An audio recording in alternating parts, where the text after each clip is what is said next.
if you want to be free, you first must be free in the mind. When government gives you a sentence, they're trying to get a pound of flesh. That pound of flesh is just your time. Yeah. It should not be your mind. That's Yes. right. That's right. Yes. And the moment you give the government your mind or your spirit, you no longer you're in prison, and when you come home, you live in an invisible prison. Yes. Majority of our inner cities across the nation are in an invisible prison.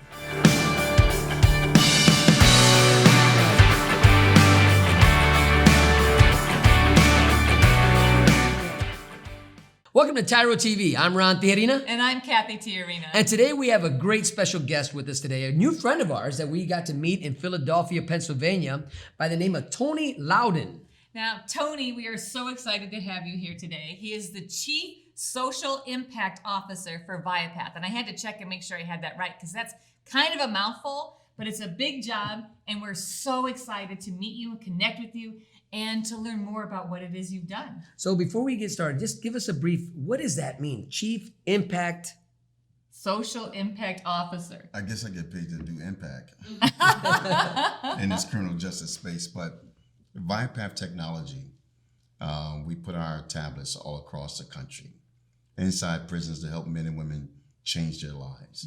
We put content on the tablets from academics, from substance abuse to mental health to vocational work to help them be different from the way they went in. Look at ways of helping them stack certificates so that the judges or the parole board can see them differently. We look at ways of using our technology to keep the families together so they can have video visitations. So a father can see his son or mother can see their sons and daughters. Because as you know, in this space, family unification is a big part of what I call reintegration into the community. Absolutely. Yes. Being able to keep them together, because we have a system in our nation that's called remote jailing, where you commit a crime in your community and then the state or the government will move you thousands of miles away from your family. And so we use our technology to try to keep those families together. We also use our technology to help with all other different types of ancillary services for when a person gets ready to come home, to look for a job, to learn how to interview for a job, to be able to figure out where they're going to live when they get ready to come home. We take the holistic approach with our tablets to figure out a way to make corrections to be corrections so that a person, when they get ready to come home, they don't go back. We have 78 million people in our nation that have been justice involved. We release over 600,000 every year back into the communities. And if we don't start really focusing on a holistic approach, from the spiritual to the vocational to the academics to all of that, then we're going to have these numbers implode on us. Yes. Because we have too many men and women in our facilities with juveniles following behind their parents. Absolutely. You know, I'm thinking, you know, what you're doing right now is amazing, and it is an impact, right? You're impacting not only somebody so local, but on a global scale. But what got you to this point in your life? How did you find yourself doing this? What's Tony's story? Yeah. Well, Tony started off with nothing but a jock. I grew up in North Philadelphia, so we met in the city that I grew up in, one of the worst ghettos in America. So North Philadelphia, 10th and Cumberland in North Philadelphia is probably one of the worst ghettos in America. All the projects are there. All the males in my family was involved in gangs and drugs. My mom ran what they call a speakeasy, bootleg, or the young people call it a trap house. And I was a slave of that house, which simply meant that every day coming home from school was my job to clean up that house, clean up the ashtrays, clean up the needles, you name it, that was in there. It was my job to come home and do that. And if I didn't do it, I ended up with a beating from my mom with a braided extension cord. So I grew up in this dysfunctional home community, watching the kids that I grew up with be in and out of the facilities, juvenile facilities on to the adult facilities, watching the males and females in my family go in and out of prison, all become justice involved. And so seeing that and actually escaping that, because I had a nana that said, if you come to church, I'll bake you banana pudding. And so every Sunday, I would go to church looking for that banana pudding. And I didn't realize until I became an adult that she baked a banana pudding for everyone. But she would always make the special dish and put it in the refrigerator in the drawer that said vegetables on it. And she was intentional, letting me know that she put my bowl in that drawer. Just for you. Just for me. And so every Sunday I would go to my Nana's house, knowing that I could watch the Eagles, the Sixers, the Phillies, because I was heavily dreaming about wanting to play professional sports. Wow. But my Nana said, if you come to church, I'll bake you banana pudding. And at 13, I ended up meeting Christ. Wow. Chasing that banana pudding. And so throughout all of that, getting an opportunity to escape North Philadelphia, going off to college in California, I had a small opportunity to play baseball with the Dodgers, hurt my leg and ended up starting working in government in California. Ran the Democratic caucus for six years with Willie Brown, then ran the Republican caucus for Pete Wilson. Worked on issues like education, criminal justice reform. I was in California when California passed 3 Strikes You're Out. I saw the impact that it had on our prison systems, especially men and women of color in our nation, where they just populated the prisons like crazy. And then I went on to work for Eli Lilly, AstraZeneca, and then I moved to Georgia. And a governor by the name of Governor Pete Wilson asked me, could I come along to help him run for office? And I said, absolutely. But you have to go to church with me for a whole year. I love that. And he said, what do you mean, go to church with me? I said, we're going to go, I get to pick the church.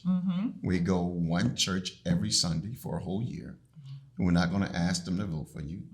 You're just going to let them see your heart, see whether or not you love the Lord. And you'll build relationships after that. So, not to cut you off, so this is a different church every Sunday? Or? Different Sunday, different church every Sunday. Wow. And he ended up winning Georgia in the landslide. Wow. He ended up getting 15 to 20% of the black vote in the state of Georgia.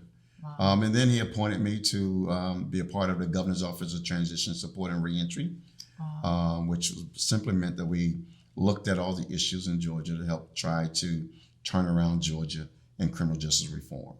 But Georgia was dead last. And then he appointed me to the Charter School Commission, which I still sit on that today. That's good. And so I had an opportunity to learn so much about criminal justice reform. My first visit to a prison was a prison where they had a hospice inside the prison. This 88-year-old woman by the name of Katie Wright kept asking me to come visit the prison, and I went to go visit it. She said, I want to show you something. And she showed me the hospice inside the prison. And this is in Georgia? Yeah. And it just broke my heart because I walked up to one of the beds and there was a gentleman laying there and I said, is there anything I can do for you? He said, could you just get a preacher to come up here and pray for me? And at that time, he didn't know that I was a pastor for President Jimmy Carter. Wow. And so I went there and I prayed with him, but it broke my heart that there were so many men and women in his same situation across the country.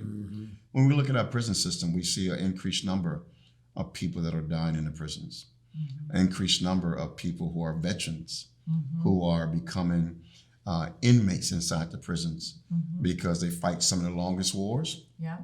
They come home and they become self-medicated. They become justice involved, and then they end up in our prison system.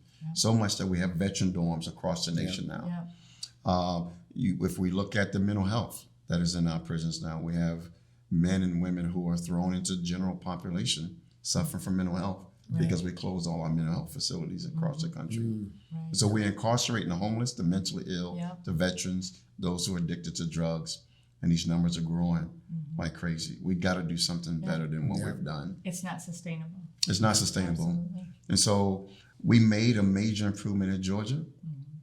The First Step Act was modeled after a lot of things that we did in Georgia. And then Congressman Doug Collins, passed the legislation on the First Step Act. And then people recommended me to the President Trump to be the Reentry Czar for the whole country. And I ended up being the Reentry Czar for the Trump administration in charge of criminal justice reform for the whole country. Wow. And so I learned a lot doing that because the pandemic hit and we had some very tough times. We had to find a way to protect men and women inside our facilities. We had to find a way to bring women home who were pregnant inside the facilities. We had to find a way to create hospitals on the run so that men and women could not be a super spreader once they go to the hospital for COVID. We had to do a whole lot of things outside the box. And then election has consequences. And so from there, I end up working for a program called Hope for Prisoners. 6% recidivism rate, one of the best programs in the nation in Las Vegas. So I was traveling back and forth from Georgia. Wow. Loved the program. Their secret sauce is that the men and women, the sheriff, who arrest individuals, they are now mentoring individuals that they arrested. Wow. Peer-to-peer model. Peer-to-peer. Incredible. Absolutely incredible. And then they go and speak for them to help them get jobs within the businesses in Las Vegas. That's the secret sauce, along with the programs that they have as well to help individuals reunite with their families, get a job, get back on their feet, reintegrate back into the community. So let me ask you this. So the transition from growing up in Philadelphia and experiencing that, and at the age of 13, giving your life to the Lord, right? Who came in there and intervened to where you were on now a path totally different than the path you were living? So what transpired? What happened to cause that breakthrough, that disruption? I think the biggest thing for me has been my faith. Because the whole time growing up in a dysfunctional community, I used to have those Psalms 13 arguments with the Lord. Why, Lord? Why me? Why me? Why you put me in this situation? How long? Right, yes. Right? Even at the age of 13. Because David gets in an argument about God, and then even when we get down to verse 5, he says, nevertheless, I will bless you. I will praise you, right? Yes. He's had an argument with God in those very short passages. And so I used to always ask God, why did you put me in a family like this? Right? I used to sit at the top of the steps as a kid and like, can't anybody see what I see? And God always gave me the discernment that I'm taking you someplace different, and you're going to make it out of this. And although I had many arguments with him, I believe it was nobody but God that pulled me out of North Philadelphia, out of the hole, out of the hell that I was in, and placed me on this path. Because you can't tell me that a little boy from the trap house going to make it to the White House and work at the White House. Right. Yeah. Right? Trap house to the White House. It's a book all in itself. Yeah, it is. But I've never would have imagined that was my path. And then to be in the C-suites with this major company called ViaPath Technologies, helping with criminal justice reform for the whole country. Yes. And we even have a footprint in the international community. Yeah. But you could have told me that was my pathways. Right. And then to be also working in the White House for a Republican president, but also pastoring President Jimmy Carter. Right. Yeah. You could have told me that God was going to open up those doors for me. So I don't know the true answer, but I can say, but God. Yes, but God. Because there's been many times, I mean, at the age of 14, my mom kicked me out of the house. Wow. You come home walking from school and you see all your clothes being thrown out the second floor window in a green trash bag. Yeah. And so people always joke, you always see Tony in a bow tie and a suit and all that stuff. Yeah. But my story is that my mom would sell the food stamps and all those things like that for drugs. Or we would never have clothes, or I can go to school and you could smell my feet through my socks because they wasn't clean. Right. And so now I have drawers full of socks. I have all the clothes that I want to wear because I've gotten over the trauma. Right. And God has blessed me. Yes. And so you never know what a person has been through. Yeah. They don't know the story. They don't know the story. Yeah. And We so, say often there's a measure of joy and a measure of pain in everybody's life. Absolutely. It does not matter what they look like on the outside. And I laugh about the socks because after Ron did those 15 years in prison, he came home and his sock drawer is overflowing. Cup overflows with socks, that's right. underwear, and toilet paper. That's right. Exactly. That's He right. knows what's gold. I know the feeling, my friend. So I love what you said about the family reunification because as we spent those 15 years raising our kids in prison visiting room and looking around and seeing the destruction and seeing those cycles, seeing grandpa, father, grandson having family reunions in the visiting office and just feeling that grief that here is an entire family, their whole lineage, shut up in a prison and all this potential that is just being, squashed, held back. Yeah. And we really became passionate about first, saving our own family, but then also saying, what can we do to disrupt the cycle and actually help these families create a cycle of self-improvement and build a legacy of strong family. So I love that. And so, I hear, so as you come out, and I know it's personal experience, because all the things that we did, that we now have built curriculum, built programs, built networks out of what we knew it took for us. But we personally experienced incarceration. So why incarceration? Like, you could have done anything, right? As you came out, you could have, put your efforts towards and said, I'm going to build. You could have ran for office. Yeah. And so I'm still like, okay, you have this powerful deliverance story, this powerful story of going to the White House from where you were, but why reentry? Well, the biggest thing is that we've been doing reentry for decades. And we open up the door and we allow individuals to go home. But they never reintegrate back into society. Right. You can do 2 years and your community change, but you got to reintegrate back into the community. Right. We even put our military men and women, when they get ready to be discharged from the military, they go through a reintegration process back into the civilian world. Yes. But when it comes to mass incarceration, we've been throwing people out on the streets. There's not a major city in America that you can drive through and not see men and women sleeping underneath our bridges. Absolutely. And most of them have been justice involved. There's not a man or woman that have went into our prison system once the gate closed, have not cried about being able to see their children. Right. Yeah. There's not a person that has been in our facilities that want to look at changing their life so they don't have to go back. Right. And so when I ask myself, when you ask me why, it's because the Bible says to whom much is given, much is required. Yep. And most of us live in that give me phase. I want to live in that required phase. Ooh, That yes. required phase to give and give of myself to do things. Yeah. I get an opportunity to minister to President Carter every week and to look at him still asking me 4 questions. Where have you been? What have you done? Who have you helped? And how can I help too? Wow. He's asking these questions while he's in hospice Wow. at 98, Wow. giving of himself. We cannot say we are faith people and don't believe in helping those who've been justice involved. Because if we did, then we got to throw away Genesis. Oh, yeah. We got to throw away everything about Exodus. Yeah. We got to stop preaching about Joseph, who was in the pit to the palace and back to the pit, Yep. which was a prison, then Yeah. help his family out. Yeah. We got to stop preaching about David, who was a premeditated first-degree murderer, Yeah. just Yep. wasn't convicted of it. That's right. But the Bible says he had the heart of the Lord, right? We got to stop preaching about Paul, Yeah. who was a serial killer, Yep. right? Then we got to stop preaching about John in Revelations, because John wrote most of his books from the prison. Yeah. And then we have to stop preaching about Jesus, Yeah. because Jesus had 6 trials, 3 from religious folks and 3 from the government.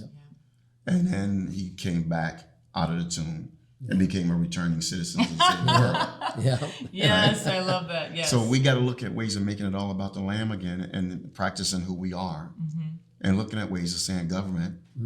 We just can't say unclean to the people who have been incarcerated. Yes. So if there was a, we heard you use this term, the secret sauce, right? If there's a secret sauce to help ignite and make aware the community, put them in a place of where they're gonna look at the surface, we're gonna look at the heart, Yeah. and where they can really embrace the transition from incarceration to society. And they're going to stop the unclean.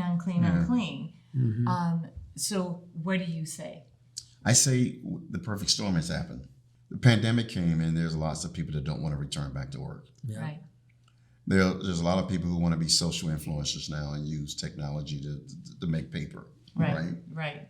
But there's a major labor shortage. There was a time during Vietnam where we had men that did not want to go into the military, men and women.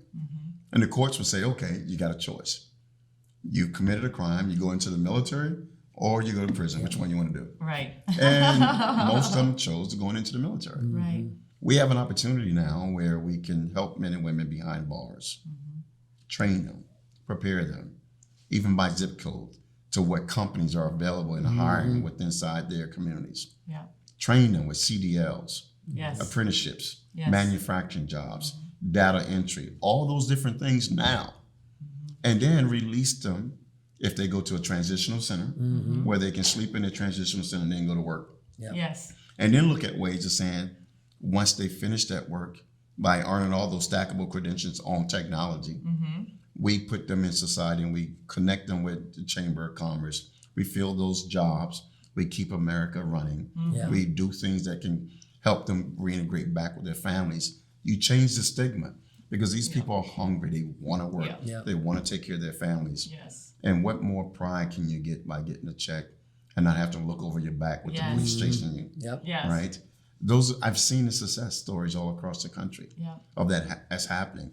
That's why the U.S. Chamber of Commerce, if you go on their website now, they have a slide deck that talks about the business case on why to hire those who have been just as involved now. Wow, that's a better awesome. return on investment on your dollars, help with our nation's GDP, change communities, better communities, make communities safe. That's what it's all about now. And we have to look at ways of making that happen. We have to look at ways of giving individuals a second chance. We've always talked about America being a place of second chances. First, second, third, sometimes multiple chances. We have to give them that. Yes. There are some bad guys that we're going to have to incarcerate. We know that. Right. But there's a great deal of people who go into our prisons with substance abuse and need help. Weaning themselves off that. It's tough when we're starting to see our rural communities starting to look like our urban communities. Right. With drugs and meth and all the other things that's taking place. But we as a nation that believe in better days, that believe in ways that we can help our communities and help our children, that we should look at ways of taking care of home, taking care of our nation, and helping those who need a second chance. That's what Old Glory is all about. That's right. That's what our men and women go to war and fight for. That Old Glory is going to take care of the people in our nation and give them an opportunity to be with their families. Yes, I love that because we are the land of opportunity. That's right. And we only are not the land of opportunity when we decide to operate in these exclusive silos where we say, okay, well, I'm going to decide who's worthy and who's not worthy. And then we find ourselves in trouble and we cannot continue. This whole idea of bringing people back, and there's something that Ron says often is, we don't want to reintegrate them because where they were before is not healthy. We need to integrate them into healthy society and surround them with people that are going to help them become successful. And I am, so for those of you that watch TYRO TV and are part of the TYRO world, you're like, okay, they probably talked about this because I hear you say some of the same things we say. And it's like looking at the big picture and all the different people around this wall that are pushing towards the same thing of building a legacy of healthy, strong, thriving families and contributing effort to that. I am beyond honored to have you here. We're super excited to hear what you do and to say, hey, we want to help you. We want to help you change culture, change the world. And we know that TYRO is part of that. We know that there are many people because we know that a single connection is not enough. Building that network of connections is what builds success. So I want to talk about, you said something about this is the greatest country in the world. And we live that and we preach that. We teach that, that there's life after, now they fill in the blank, whether it's penitentiary, whether it's divorce, whether it's drug addiction, that there is life after that. And so one of the things we teach in TYRO is that you can see their penitentiary experience as, and this is really what we really want them to see it, this is just an event in your life, not a lifestyle. Whatever you're experiencing, whatever you're going through is an event, not a lifestyle. And that penitentiary can be seen of one of two different ways. It can be seen as your monastery or your mausoleum, right? And we help ignite the men and women that we get to serve to transition their vision, right? From, and I say often, my pit became my platform. And that's where you empower people. See, whatever it is you're going through, whatever crucible you're going through in life is just for a season. Now, if you get stuck in that depression, anger, grief, and if you're stuck in there, our job is to help you wake up and see what's possible. And I appreciate your words about really the impact you bring is to teach people how to dream again. You mentioned 2 P's, and I usually preach about the 5 P's, right? And the 5 P's is that a person who's just as involved have to change their playground. They got to change their playmates. They got to change their playthings so they can reach their purpose. Ooh, yeah. So they can be purpose driven and purpose living. Yes. Yes. So you mentioned platform and pit. If you don't work on those 5 P's while you're incarcerated, you end up going back to the pit. Yeah. And you shouldn't have to. If you want to be free, you first must be free in the mind. When government gives you a sentence, they're trying to get a pound of flesh. That pound of flesh is just your time. Yeah. It should not be your mind. That's Yes. right. That's right. Yes. And the moment you give the government your spirit. mind Yeah. or your spirit, you no longer you're in prison, and when you come home, you live in an invisible prison. Yes. Majority of our inner cities across the nation are in an invisible prison. Pawn shops, liquor stores, all the things that tear down those communities Yes. that get approved by planning and zonings. Yeah. And then those communities are struggling Yeah. with their mothers and fathers going back and forth in and out of prisons and being addicted to all different types of things. But they must change the playground and the playmates Yes. and the playthings. Yes. Yeah. And you can't embrace those same things when you go inside the prison. Yeah. Yep. You have to want that change. Yeah. The same thing I tell youth is that if you sit in a classroom, the teacher's going to get paid whether you listen or not. Right. Yeah. Make them work for their money. Ah, we say the same thing. Yep. I Make them love work for their that. money. Hey, I tell you, and I love said that. this. Look, when you're on parole, you have to pay $20 or $30 a month while you're on parole. And I'm not sure if that's clear across the states, but it's for sure here in Ohio. And so I made my parole officer, look, I'm paying you $20 a month, and I'm checking in to make sure you're here. Right. I'm checking on you. I would call him every day Yeah. Yeah. Hey, what are the resources? What are the networks? What are the resources? Yeah. What are the networks? because he's not working for me. They should be going to their reentry counselor while they're on the inside. Yeah. They should be putting together a transitional accountability plan. Yep. Yes. What am I going to do in the first 30 days when I go home? Yes. What am I going to do in the first 60 days when I go home? Yes. What am I going to do in the first 90 Yes. days when I go home? Yes. Where am I going to live? Am I going to have my Yes. vital records when I leave here? Or am I going to be worried about that liquor store Yeah. when I get ready to get out? Yeah. Yep. The Yeah. vital records is a social security card. It's Yep. the most important thing when you get out. That's right. Because you can't get a house without a social security Yep. card. You Right. can't get an apartment without a social security card. You need your birth certificate, get your ID. Yep. You need your vital records Yes. to reintegrate back in society. Yes. And that's why I'm pushing across the nation that the vital records administrating offices across the nation should be working with DOCs Oh, absolutely. to making sure that the paperwork is easy. Up in New York, a sheriff has decided to work with vital records to make sure that the application process for individuals that are incarcerated, they're doing that before they get ready to go home. Yes. Yes. So they can have I that. love that. In Missouri, a director by the name of Ann Presite is making sure with the Department of Family Children Services that every individual leave their facility get their birth certificate, social security card, love it. and Yes. identification card. I love it. They're even paying for it.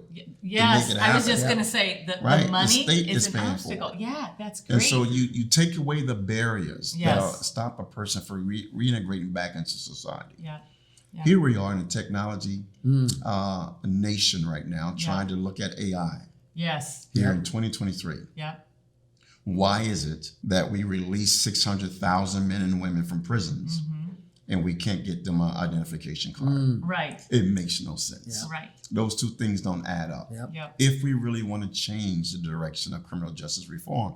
And that's why at ViaPath Technology, we are pushing the envelope to be able to do things that help change people's lives. I would say for the state of Ohio, our director that we have here, Miss Annette Chambers, she is really cutting edge and really pushing for reform, for changes where the men and women that leave, they leave equipped, Yeah. ready to tackle whatever's in front of them. So time right. is upon us. Oh, is it? Yes. Okay. So we want to just finish. If you have one thing that you want to leave with our viewers, what would that one thing be? And if you would just tell them.